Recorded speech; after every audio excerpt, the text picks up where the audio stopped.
இந்த பொண்ணுக்கு pregnancy pain வந்துடுது. பெயின் வந்ததுக்கப்புறம் அவளுக்கு ஒரு குழந்தையும் பிறக்குது. அந்த குழந்தை 3 தலையோட ஒரு ராட்சசம் மாரி இருக்கான். இத பார்த்து அந்த குழந்தையோட சித்தப்பா ரத்த வாந்தி எடுத்து இறந்து போயிடுறாங்க. இப்ப அந்த குழந்தையோட அப்பா வெளில வந்தவரு, என் குழந்தைய நான் பழையபடி மாத்திருவேன்னு சொல்லி, அவரு காட்டுக்குள்ள போய் தவம் இருக்கிறதுக்காக போயிட்டாரு. இப்படியே கொஞ்ச நாள் போகுது.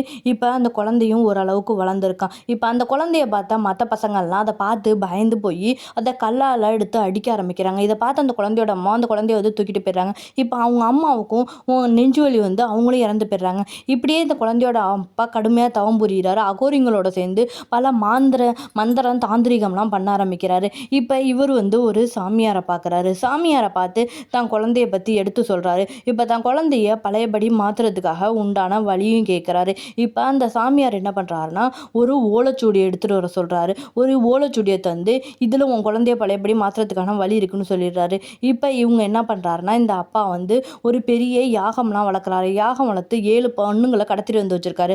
அவங்க கழுத்துல குத்தி அவங்கள பலி கொடுத்து அவங்க ரத்தத்தை எடுத்து அவனுக்கு குடிக்க கொடுக்குறாரு. ரத்தத்தை குடிச்சதுக்கு அப்புறம் 3 தலையில 2 தலை போயிடுது. ஆனா அவன் இன்னும் ராட்சச மாதிரி தான் இருக்கான்.